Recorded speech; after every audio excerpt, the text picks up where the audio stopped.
नमस्कार साथियों, स्वागत है आप सभी का द मैजिक क्लास पर।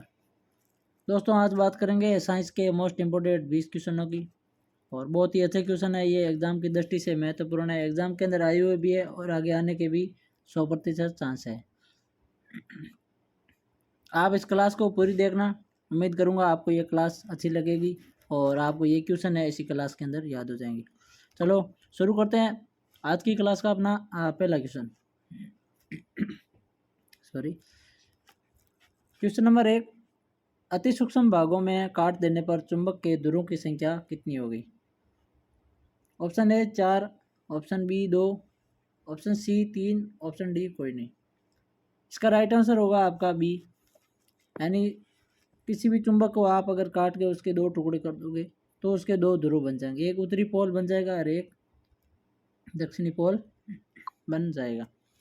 आगे बात करते हैं क्वेश्चन नंबर 2 की। दोस्तों मैं आपको इसके आंसर बताता रहूँगा, आप भी साथ साथ में अपने आंसर इसके सोचते रहिए ताकि आपको भी पता चलेगा कि 20 में से आपके कितने क्वेश्चन राइट हो रहे हैं। क्वेश्चन नंबर 2, निम्न में से कौन सा रासायनिक परिवर्तन का उदाहरण है? नहीं है। इस क्वेश्चन का आपका राइट आंसर डी होगा, यानी कि जल का वाष्प में बदलना रासायनिक परिवर्तन नहीं है, यह एक भौतिक परिवर्तन है। क्योंकि भौतिक परिवर्तन का मतलब होता है कि आप किसी चीज़ को जिसमें बदल रहे हो उसको वापस बदल सकते हैं। रासायनिक परिवर्तन का मतलब होता है कि जब आपने किसी को एक बार बदल लिया, किसी दूसरी वस्तु में परिवर्तन कर दिया, तो आप उसका वापस परिवर्तन नहीं कर पाओगे। इसलिए इसका आपका राइट आंसर डी राइट हो जाएगा। क्वेश्चन नंबर 3, निम्न में से कौन द्रव अवस्था में पाई जाने वाली अधातु है? तो इस क्वेश्चन का राइट आंसर आपका बी हो जाएगा, यानी कि ब्रोमीन एकमात्र ऐसी अधातु है जो द्रव अवस्था में पाई जाती है। ठीक है, पारा है जो ये द्रव अवस्था में पाई जाने वाली एकमात्र धातु है। ठीक है, ये आपको ध्यान रखना है। आगे बात करते हैं क्वेश्चन नंबर 4 की। दोस्तों अगर क्वेश्चन आपको अच्छे लग रहे हैं तो प्लीज़ आप वीडियो को लाइक, शेयर और चैनल को सब्सक्राइब जरूर करें। निम्नलिखित में से कार्बन के कौन से मिश्रण का द्रव बनने और उबलने पर तापमान सबसे अधिक होगा? इस क्वेश्चन का आपका राइट आंसर होगा ए, यानी एसिटिक एसिड। ये मिश्रण को आप द्रव बनाओगे और उबालोगे तो इसका आपका टेम्परेचर है वो सबसे अधिक होता है। आगे बात करते हैं क्वेश्चन नंबर 5 की।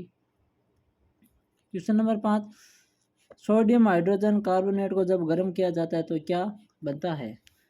तो इस क्वेश्चन का आपका राइट आंसर होगा C, carbon dioxide CO2। Sodium hydrogen carbonate को जब आप गर्म करोगे तो आपका कार्बन डाइऑक्साइड मुक्त होगा, यानी कार्बन डाइऑक्साइड ऑक्साइड आपका बन जाएगा। तो इसका राइट आंसर आपका क्या हो जाएगा? सी राइट आंसर होगा। आगे बात करते हैं क्वेश्चन नंबर 6 की। जलीय अपघटन में ऊर्जा मुक्त किस रूप में होती है? आप ऐसे भी लिख सकते हैं इसको, ऊर्जा है वो किस रूप में मुक्त हो सकती है? तो इस क्वेश्चन का आपका राइट आंसर क्या हो जाएगा? आपका राइट आंसर ये हो जाएगा, यानी जलीय अपघटन के अंदर जो ऊर्जा है वो ऊष्मा के रूप में हमेशा मुक्त होती है। आगे बात करते हैं क्वेश्चन नंबर 7 की। कोशिका में भोजन या ग्लूकोज का ऑक्सीकरण है वो कहाँ होता है? इस क्वेश्चन का राइट आंसर आपका बी हो जाएगा, यानी कि माइटोकॉन्ड्रिया के अंदर कोशिका में भोजन और ग्लूकोज का ऑक्सीकरण कहा जाता है। इसीलिए माइटोकॉन्ड्रिया को कोशिका का क्या कहा जाता है?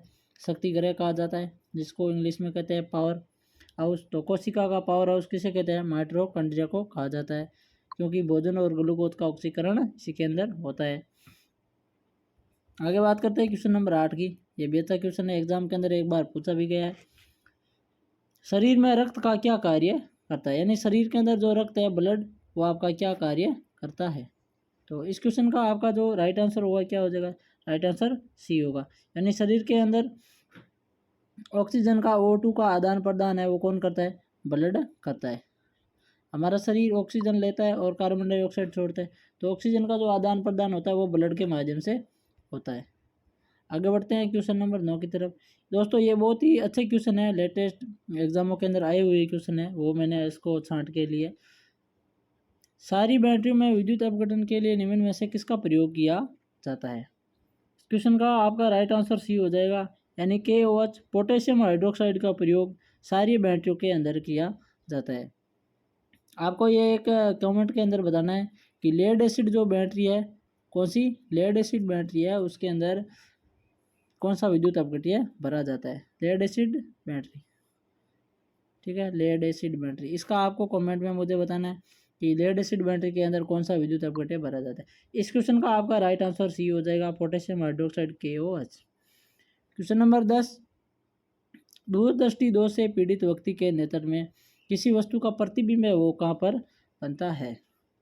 तो इसका राइट आंसर आपका बी हो जाएगा, यानी रेटिना के पीछे क्या बनता है, दूरदृष्टि दोष के अंदर इस वस्तु का प्रतिबिंब बन जाता है। दूरदृष्टि दोष का मतलब होता है कि उसको दूर की वस्तु दिखती है लेकिन उसको निकट की वस्तु नहीं दिखती है। निकट दृष्टि दोष के अंदर क्या होता है कि उसको निकट की वस्तु दिखती है और दूर की वस्तु नहीं दिखती है। आप कमेंट में मुझे ये दोनों बताना कि दूरदृष्टि दोष के लिए किस लेंस का प्रयोग करोगे आप, और निकट दृष्टि दोष के लिए आप किस लेंस का प्रयोग करोगे। ये दोनों आंसर है इनके, ये आपके कमेंट में आना चाहिए। इस क्वेश्चन का राइट आंसर है हो जाएगा ऑप्शन बी, प्रतिबिंब रेटिना के पीछे बन जाता है, उसकी वजह से वो क्या करता है, निकट की वस्तु देख नहीं सकता है और दूर की देख लेता है। आगे बात करते हैं क्वेश्चन नंबर 11 की।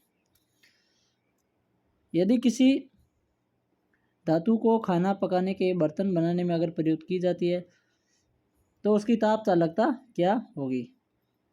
इसका राइट आंसर आपका बी हो जाएगा, यानी उसकी ताप चालकता बहुत अधिक बढ़ जाएगी। यानी क्या होता है, धातु जैसे तापमान बढ़ेगा उसकी चालकता भी क्या होती है, उसके ताप की जो चालकता है वो भी बढ़ती रहे। तो आप धातु का अगर कोई बर्तन बनाते हैं उसको गर्म करोगे तो उसकी चालकता और भी ज़्यादा बढ़ती है। यह भी अच्छा क्वेश्चन है। आगे बात करते हैं क्वेश्चन नंबर 12 की। निम्न में से कौन सी निष्क्रिय गैस नहीं है, इसके पूछा गया आपको निष्क्रिय गैस कौन सी नहीं है। तो हीलियम आपकी निष्क्रिय गैस होती है, हीलियम है, ठीक है। उसके बाद में नियोन है, आर्गन है, रेडोन है, क्रिप्टोन है, जिनोन है, ये सभी हीलियम है, निष्क्रिय गैस है। लेकिन इसके अंदर जो क्लोरीन है ये आपकी क्या है, निष्क्रिय गैस नहीं है। तो इसलिए आपका राइट आंसर क्या हो जाएगा, राइट आंसर आपका ए हो जाएगा, ठीक है। तो और बाकी radon, krypton, helium, neon, xenon, argon, ये सभी कौन सी गैसें हैं, निष्क्रिय गैसें हैं। आगे बात करते हैं क्वेश्चन नंबर 13 की।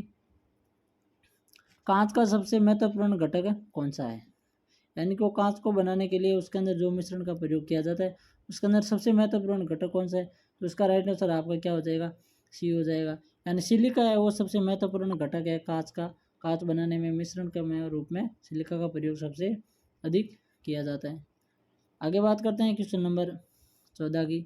बिना बुझा हुआ चूना का रासायनिक नाम क्या है, बिना बुझे हुए चूने का रासायनिक नाम क्या है। तो इस क्वेश्चन का आपका राइट आंसर क्या हो जाएगा, राइट आंसर सी होगा, यानी कैल्शियम कार्बोनेट, CaCO3। ये क्या है, बिना बुझे हुए चूने का रासायनिक सूत्र है और इसका नाम क्या है, रासायनिक कैल्शियम कार्बोनेट। आपको यह बताना है कि बुझा हुआ जो चूना है उसका रासायनिक नाम क्या है, ये आपको कमेंट में बताना है, ठीक है। ये आज का चौथा सवाल है कमेंट में, यानी बुझा हुआ चूना है उसका रासायनिक नाम क्या है आप बताओगे। बिना बुझा हुआ चूने का नाम क्या है, तो कैल्शियम कार्बोनेट आपका राइट आंसर हो जाएगा। आगे बात करते हैं क्वेश्चन नंबर 15 की। क्वेश्चन नंबर 15 कह रहा है मानव वक्र पथरी में पाए जाने वाला प्रमुख रासायनिक यौगिक कौन सा है, यानी मानव किडनी के अंदर जो पथरी होती है उसके अंदर जो वो पदार्थ पाया जाता है वो किसका पाया जाता है। तो इसलिए आपका इसका राइट आंसर क्या हो जाएगा, सी हो जाएगा, यानी कैल्शियम ऑक्जिलेट। किसका है आपका, कैल्शियम ऑक्जिलेट है जो, वो आपका क्या है, मानव जो किडनी के अंदर पथरी आई जाती है, जो पथरी जो जो कंकड़ बनता है वो आपका किसका होता है, कैल्शियम ऑक्जिलेट का होता है।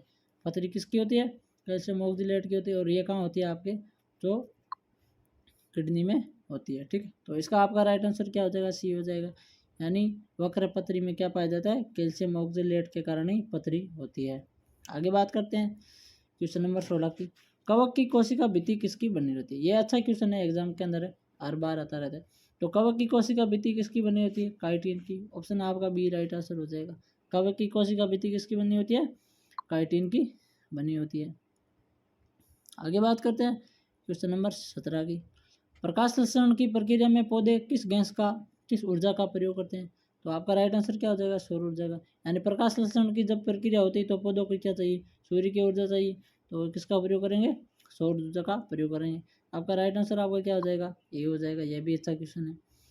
क्वेश्चन नंबर 18, निम्नलिखित में से कौन सा ऊतक मुख्य रूप से मृत कोशिकाओं से बना है, यानी मृत कोशिकाओं से बना हुआ ऊतक कौन सा है। तो इसका आपका राइट आंसर सी हो जाएगा, यानी जो जाइलम होता है वो क्या है, मृत कोशिकाओं से बना हुआ ऊतक है। ठीक है। अच्छा, आप कमेंट में बता देना कि जाइलम का कार्य क्या है। आज के टोटल मैंने आपको 5 क्वेश्चन पूछे, ये लास्टवां क्वेश्चन है। जाइलम का कार्य क्या है, जाइलम का प्रयोग कहाँ किया जाता है। जाइलम मृत कोशिकाओं से बना हुआ एक ऊतक है। आगे बात करते हैं क्वेश्चन नंबर 19 की। निम्नलिखित में से कौन सा विटामिन शरीर के अंदर भंडारित नहीं रहता है। शरीर के अंदर कौन सा विटामिन नहीं पाया जाता है। इस क्वेश्चन का राइट आंसर आपका सी हो जाएगा, यानी विटामिन जो डी होता है वो मानव शरीर के अंदर भंडारित नहीं पाया जाता है। उसके बाद में बात करते हैं, सॉरी, इसका राइट आंसर आपका ए हो जाएगा, यानी विटामिन सी। कौन सा है, विटामिन सी जो होता है वो क्या है, मानव शरीर के अंदर भंडारित नहीं रहता है। ठीक है। बाकी विटामिन ए, डी, ई और के ये शरीर के अंदर पाए जाते हैं। ये जल में घुलनशील जो विटामिन होते हैं। वसा में घुलनशील विटामिन है वो कौन सा है, बी और सी है। तो विटामिन सी है वो क्या होता है, शरीर के अंदर भंडारित नहीं रहता है। तो इसलिए आपका राइट आंसर क्या हो जाएगा, हाँ, ये राइट आंसर हो जाएगा। जितने भी विटामिन हैं इनके रासायनिक नाम, ठीक है, और इनके जो प्रयोग है वो मैंने आपको बता रखे हैं। इनकी कमी से कौन सा रोग होता है वो भी मैंने आपको बता रखा है। एक पूरा चैप्टर लिया था विटामिन का। उम्मीद करूंगा आपको जिसने भी देखा है समझ आया। अगर नहीं देखा है तो आप प्ले लिस्ट में जाकर जरूर देखें। विटामिन के बारे में पूरा टॉपिक मैंने क्लियर करवाया हुआ है। क्वेश्चन नंबर 20, निम्नलिखित में से किस विटामिन की कमी से ये खून का धक्का धीरे धीरे बनने की बीमारी होती है। तो इसका राइट आंसर आपका क्या हो जाएगा, राइट आंसर डी हो जाएगा, यानी विटामिन के की कमी से क्या होता है, रक्त का थक्का बन जाता है। ये भी क्वेश्चन भी मैंने करवाया हुआ है। ठीक है, तो ये विटामिन के तो मैंने दोनों करवाए। चलो, तो ये दोस्तों आज टोटल 20 क्वेश्चन थे। उम्मीद करूँगा आपको ये सभी क्वेश्चन अच्छे लगे और आपको समझ भी आए होंगे। जो मैंने आपके क्वेश्चन पूछे वो कमेंट में आप ज़रूर बताना। क्लास अगर आपको अच्छी लगी है तो लाइक शेयर करें, और वीडियो को अगर आप नए हो तो सब्सक्राइब चैनल को ज़रूर करें। चलो दोस्तों, फिर आगे की नई क्लास में मिलेंगे। तब तक आप सभी दोस्तों को जय हिंद, जय भारत।